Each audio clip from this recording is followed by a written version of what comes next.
What's up, everybody? I'm Mike Claudio, and you're about to see a clip from the Top Contractor Schools event, Summer 2021. I talk about being intentional with your life and the decisions so that you can start to have the things you want, the way you want, the relationships you want by taking control of your time, your routine, and everything else that goes into that. So check out this clip. Let me know what you think about it in the comments, and always, as always, please subscribe. So win fast, win often, for me, is a lifestyle. Some say winning is most important. Some say they hate losing. I need to win. So I'm gonna tell you some stories about where that came from, how that got there, and how that turned into the structure I have today. So to give you a little bit of an idea, at 22, I was 320 pounds, alcoholic, and suicidal. Like, not even trying to be funny, not even trying to pretend. Win fast, win often was a survival mechanism for me. So where'd that come from, right? Everybody has their backstory. I'm gonna tell you a little bit about mine. I'm gonna get you in, and then tell you where a lot of the things I implement in my life now came from. So as an athlete, I was a 4-sport athlete in high school. Football, basketball, baseball, and track. I lived for competition, but it wasn't for the competition. Winning on the field, winning on that scoreboard was the only validation I had in life. I was bullied, I was insecure, I was fat for a big part of my childhood. I had parents that loved me, but it was always you did good, but you could have done better. Like, there was never enough. I was always chasing more. So the wins were necessary to fill me. There was no option. There was no loss. There was no variable to that. It was either the scoreboard showed I won or it didn't. There was no middle ground. What people told me in high school and in middle school and going into college, when I played baseball in college for a year, I failed out, but we'll get to that in a second. When you lose that scoreboard, you lose your identity. I had nothing else. I had no backup plans. I had no hobbies. I didn't read. Like, I read my first full book at like 30 years old. Because, I mean, in school I was taught you suck at reading. I had no comprehension. I was ADHD. I was in the principal's office all the time. I was constantly getting in trouble, which, by the way, is like a lot of really great entrepreneurs would have that same story, right? Because they want to go against the grain, they want to be different, they want to be outlandish, they want to do something against what everybody else says is possible. So I lost it all. I went to college for a year. Unfortunately, my senior year of high school, I tore my ACL playing basketball the night before my senior year started. I didn't get to play football my senior year of high school. That was it. Like, you grow up like talking about Friday night lights as a senior, like the jersey, the girls, the parties. It was awesome. Lost it. What does everybody who doesn't play football in high school do on Friday nights? They drink. I didn't really drink much. I was literally 12 months a year I was playing athletics, right? So I didn't have that influence because I was like, I need to be on the field competing because I need that win. I needed it. So, developed a drinking problem. That lasted 2 years. Failed out of college. Lost everything. Was home living on my parents' couch. Depressed, anxious, therapy, medication. And so I turned my addiction to winning, realizing I have an addictive personality, and it went into everything else in my life. Like, I became a competitive eater. No, I just wasn't competing against anybody. I mean, it takes a lot of work to get to 320 pounds. Like, it does.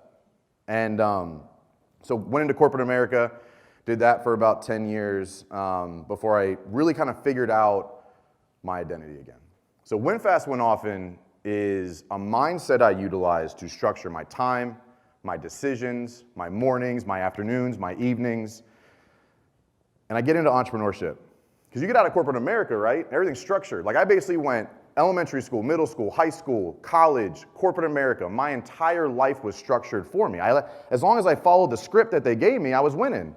I was a top performer at Verizon, top sales rep years in a row. But I was lost, like heavily lost. Like, I thought I was doing everything I was supposed to do. I tried college. I tried corporate America. I tried winning. I went from retail space to corporate America, like B2B sales. Like, I had clients when I left Verizon were Volvo, US Airways, like Fortune 100, Fortune 500 companies. I was living the life. I was 24, 25, 26, making 150, 200 grand a year, had the cars, had the house, had the vacations, and I was fucking miserable. Because I had the wrong scoreboard. I talk about this a lot with the customers I work with, and even in my own businesses, because I own a demolition and grading company, and my wife and I started a nonprofit last year. So this runs its gamut through all my ecosystems. But ultimately, I had to figure out and redefine myself in this world of extreme freedom. You went to work for a remodeling company, like a good friend of mine was struggling. He was doing $300 to $400 a year gross, like struggling putting food on the table. And I was just like, I hate my life.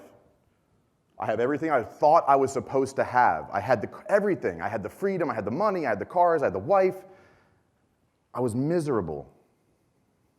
So at 27, I considered suicide. Like, I thought it was the only way out. I thought it was the only way that I could get through it, that I could come out like, no one wants a broken man. I was broken because I was measuring myself to the wrong scoreboard.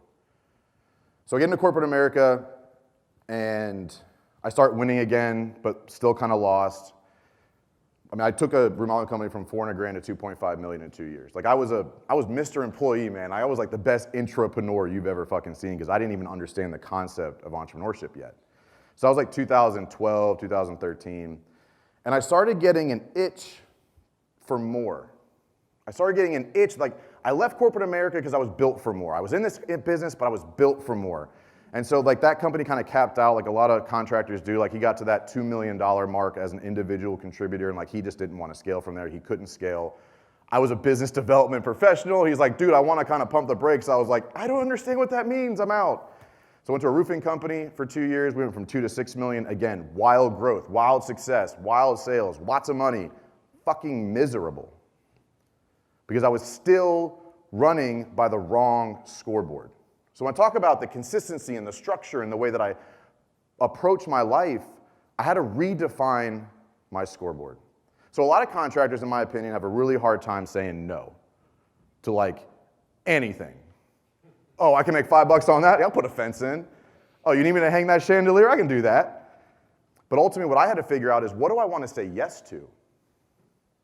So there's an activity that I went through, and I'm going somewhere with this, I promise. There's an activity that I went through that I want you guys to kind of sit down. You're not going to be able to do it today. There's something I want you to sit down. If you have a wife, if you have kids, if you have people in your life, it'd be good to do with them. But to actually define what your ideal life looks like. Not just how you're doing, what you're doing, who you're doing it with, and what you have. So my wife, I have 2 sons now, 5 and 3. My wife and I sat down 2 years ago, 2019. This was a very big eye-opening experience for me. Success, money, happiness. I took my wife to Napa Valley for a week for her 30th birthday. It was like a $20,000 vacation. We were in day 4 going like, this is fucking stupid. Like, this is not what we thought it was gonna be. We thought this was supposed to be it. Like, you look at the magazines, you look at the TV, you look at all this. If you've ever been in Napa Valley, there's 2 things to do in Napa Valley. Drink and eat. There's only so much red wine you can drink in 7 days. But we woke up on day 4, which was after we went to the French Laundry for dinner on night of day 3. It's a 3-star Michelin restaurant. It was a $2,500 dinner. And we were uncomfortable sitting there, going like, this isn't us. But we didn't know what us was. We were so confused. We're making decisions based on what everybody else wanted us to do. And I realized I lived my entire life that way. I tried making coaches happy. I tried making my parents happy. I tried making my employees happy. I was pouring out into everybody else because I did not know what to say yes to, so I said yes to everything because I wanted the validation. Right? When you win in sports in high school and college, you get them off the field, you're getting high fives, you're getting fist bumps, you're getting newspaper articles written about you. And then you get into the real world and like no one gives a shit. Because y'all got your own problems. You don't give a shit what I'm doing. You're like, get the fuck out of here, I got shit to do. And so I lost that validation because I was just looking for like, oh, I'll say yes. Oh, you want me to pay for dinner? You want me to buy drinks? You want to go on vacation? I'll pay for it. Can we just like be friends, please? I need validation. Please pour into me because I'm pouring into everybody. And I could not find a single person that I could buy into me. I was trying for all the wrong reasons. And I realized what I wanted in life. So my wife and I sat down on the flight back from Napa Valley and said, what does our life look like? What do we want? And what are we willing to do to get it? So we sat down and we calculated exactly what our ideal lifestyle would look like. Cars, houses, vacations, investments, kids' education. I can tell you right now, my perfect life is going to cost me $48,000 a month. Exactly. I can tell you what the utility bill in a fucking 6,000 square foot, $2 million house is going to cost me. I got that granular. Because now I know what I'm saying yes to and why. So it allowed me to completely restructure my life. And I'm gonna go over some best practices I utilize for that. But I want you to understand, until you know what you're working for and what that win is, you will continue to grind yourself into the ground for no good reason. Hey guys, I hope you enjoyed that clip about being intentional in your life. Please, please focus on making it happen so that you can start to make changes. As always, this is what I do for a living. If you're interested in having me speak at one of your events, comment below, check me out on Instagram at WinRate Consulting, or shoot me a message through my website, winrateconsulting.com, and I'll come to you and give you a similar impact on what you saw there. Remember to win fast and win often.